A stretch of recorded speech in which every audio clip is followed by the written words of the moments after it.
Уважаемые товарищи, что касается договора обслуживания, у вас будут предложены варианты вам. Два договора. Вот всех, я же говорю, два договора вы можете посмотреть с расценками, со всеми вытекающими моментами.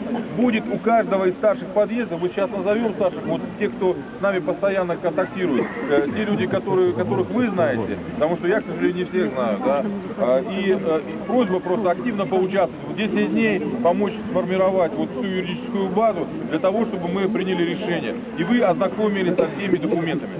Андрей, а почему вы не можете свои документы создать? Почему такого варианта вы нам не даете? Я хочу немножко... Я сразу хочу сказать, что договора вот своей сути договора идентичны, потому что сейчас... У нас же какие-то вот у нас активные подвески.